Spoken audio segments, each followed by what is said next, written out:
జూలు తెగ ప్రస్తుతం దాని యొక్క రాచరికం కావచ్చు, లేకుంటే ప్రస్తుతం ఆధునిక యుగంలో అది ఎలా ఉంది, భారతదేశంతో దానికి ఉన్నటువంటి రిలేషన్ ఏంటి? జూలు తెగ ఆధునికంగా జూలు తెగ వచ్చేసి ఒక ప్రొటెక్టెడ్ ఏరియాగా మారింది. నటాల్ అని చెప్పేసి అంటారు, నటాల్ ప్రావిన్స్ అంటారు. వేరాజ్ చెట్స్వాయో వాళ్ళ మనవాడు ఉన్నాడు సొలమన్ జూలు అని చెప్పేసి, ఆయన అక్కడ ఒక స్వయం ప్రభావిత ప్రాంతం, స్వయం ఏలుబడి సెల్ఫ్ డెమోక్రటిక్ ఏరియా డిక్లేర్ చేసుకున్నారు.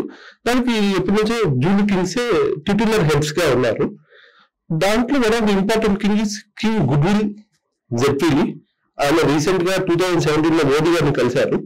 మనకు నటాల్ ప్రావిన్స్ లో దాదాపు 1.4 మిలియన్ అంటే 10,40,000 ఇండియన్స్ ఉన్నారండి అక్కడ కొన్నిసార్లు ఏమైనా ఇన్సిడెంట్స్ జరిగితే మోదీ గారు చెప్పారన్నమాట కింగ్ గుడ్విల్ గారితో, సార్ ఇట్లా జరుగుతున్నాయంటే నేను గ్యారంటీ ఇస్తున్నా ఇప్పటి నుంచి ఎవరు ఇండియన్స్ ముట్టుకోరు అని చెప్పేసి ఒకటి జరిగింది.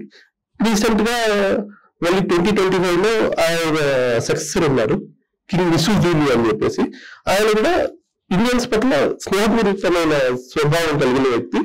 మనకు హెల్పింగ్ గా చాలా ప్రొపొనేషన్స్ కూడా చేశారనమాట. ఇది నిన్నటి నుంచి మనం ఇండియన్స్ తో కలిసి ఉండాలి అని చెప్పేసి.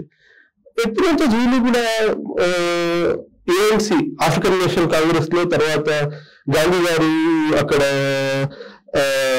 సౌత్ ఆఫ్రికాలో మూవ్మెంట్స్ చేసినప్పుడు జూలీ ప్రజలు చాలా మటుకు మనకు సపోర్టింగ్ గా ఉన్నారు. So they have very good relationship with Indians, Kings కానీ ప్రజలు కానీ, వీడి ప్రజలు కానీ.